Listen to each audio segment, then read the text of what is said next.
We are your home theater and AV questions answered. This is AVRant. Want your home theater or AV question answered by Tom and Rob? Send it to question@avrant.com. Welcome to AVRant. I'm Tom Andry, and I'm here with Rob H. Greg. Okay, again, we got some diagrams here, so we might be seeing some of that. Greg contacted us on Facebook. He says he's going to construct a dedicated theater in his unfinished basement. He has sketched out his plans for a room that's 8 feet tall, 12 feet wide, 12 feet 7 inches wide, and 17 feet long. There's an overhead support beam going across the ceiling that Greg has used to define the width of his theater, but you can make the length anywhere from 16 to 18 feet down to the inch. Yeah. So, Greg would like to know if there's an absolute ideal length that he should plan for based on acoustics. And there is. There's a formula that they use to do this, and I can't remember what it is. I'm sure Rob's got the link here in the show notes, so check that out. But it basically, if you can do this, this is great. You know, if you've got this sort of option, this is great. For me, I would worry more about furniture and throw distances and all the other things before I would worry about this. But this certainly doesn't hurt. I don't know that it makes a huge difference, but it certainly doesn't hurt. Yeah, I mean, primarily the concern about dimensions of your room, it actually, I mean, it's entirely about the bass. Yeah. And it's mostly when you have one subwoofer, or when you're doing the thing that we never recommend, which is having each individual speaker play full range, which means that whatever that one speaker is playing, only that one speaker is playing, and it's not being handled by multiple subwoofers. So really, that's what it comes down to. If you're using multiple subwoofers, a lot of this concern goes away, because a lot of the standing wave problems go away when you use multiple subwoofers. So that's the main thing to know, is that you don't have to tremendously worry. But the basic formula, well, the easy one to remember is 10 feet tall, 17 feet wide, 23 feet long. That is the so-called ideal ratios for a room.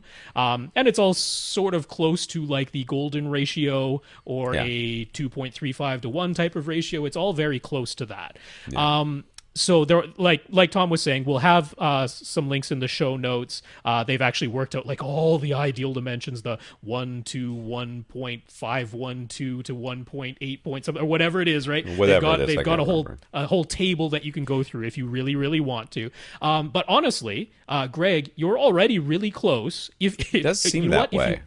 Just to give him a concrete answer, because it might make him really happy.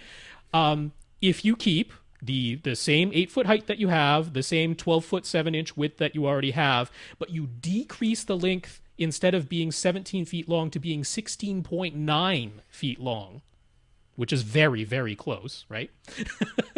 If you do that, you'll actually your contractor's going to look at you like you're a maniac when you you say 16.9. He's that's going to right. be like, you said you could go down to the inch, so 16.9 gets you closer to the ideal ratios than exactly 17 feet. Now, again, another reason you really don't have to worry about this is because all of this is sort of theoretical, and it's assuming perfectly flat walls, perfectly straight walls that are perfectly reflective, and real walls aren't. Yeah. So this and is, not only that, you'll be in there, and your furniture will be in there, and your everything else will be in there. It changes everything. But yeah, but there is also a room mode calculator, and one of the kind of fun things in there is it gives you a little graph of every third of an octave, how many room modes do you have, and ideally that number should only increase from the lowest frequencies to the highest. So again, if you plug in your dimensions, this 8 by 12 foot 7 by 17, you'll notice that it goes from like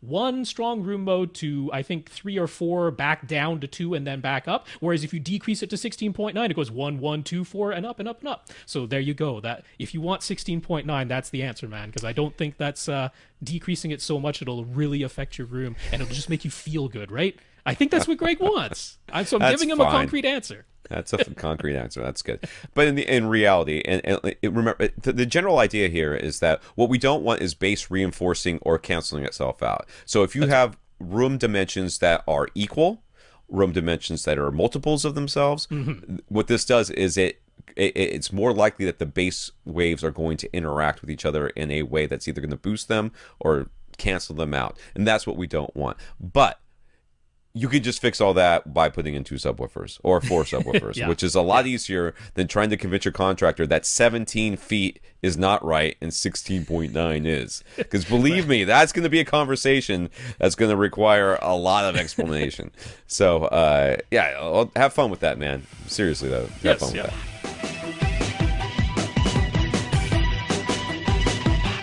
Want your question answered? Send it to question@avrant.com.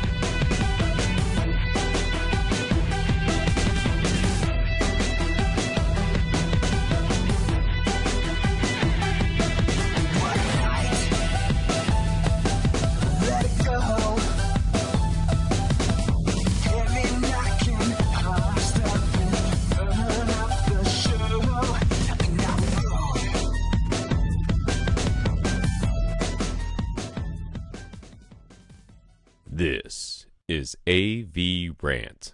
Now go out and listen to something.